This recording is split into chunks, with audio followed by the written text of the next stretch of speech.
Good morning. These are your Nassau Guardian highlights for Wednesday, February 18th, 2026, brought to you by your Daily Bahamas headlines, especially for people on the go and those who are visually impaired. We begin with the main story. Prime Minister Philip Brave Davis is under renewed scrutiny after stating that all contracts related to his administration's energy reform have been tabled in Parliament. His comments came in response to continued questions about the government's agreement with Pike Corporation to manage and upgrade the transmission and distribution network in New Providence. While several energy agreements have been tabled, critics argue that the specific Pike deal has not been fully disclosed. The Prime Minister insisted that the documents are public and suggested that those raising concerns simply have not reviewed them. The opposition and sections of the media continue to call for full transparency, saying the 25-year arrangement is too significant to remain unclear.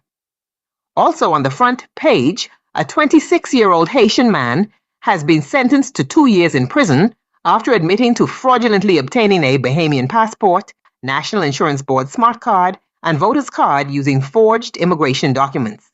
The fraud was discovered at Lynden Pindling International Airport. He will be deported after serving his sentence.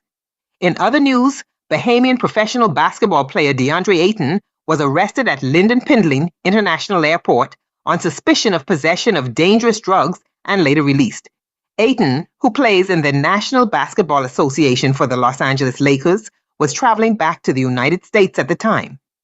Turning to healthcare developments, Minister of Health and Wellness, Dr. Michael Darville, confirmed that land clearing will soon begin for the new $267 million New Providence Specialty Hospital.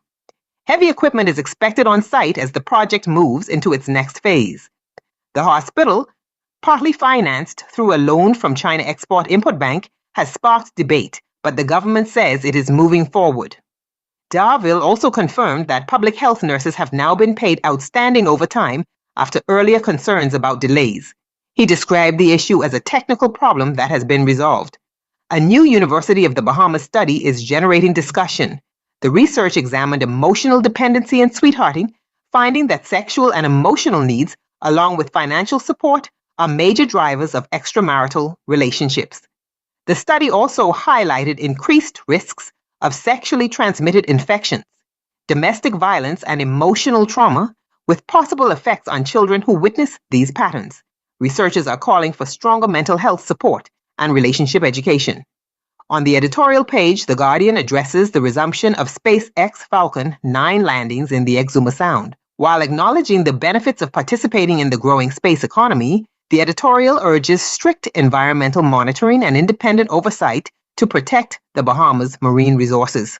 It argues that progress must not come at the expense of clean waters and long-term environmental health. In letters to the editor, one writer encourages Bahamian women to fully exercise their right to vote and participate in national decision-making.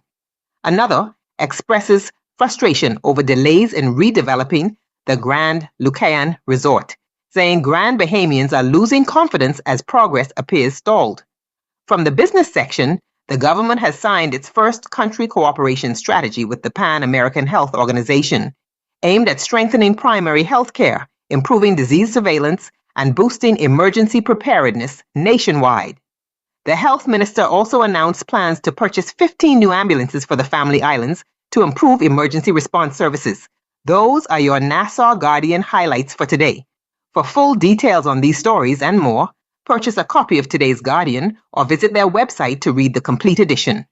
As always, staying informed is not just a habit, it is a responsibility. An informed nation is a stronger nation. Enjoy your day, be blessed, and be a blessing.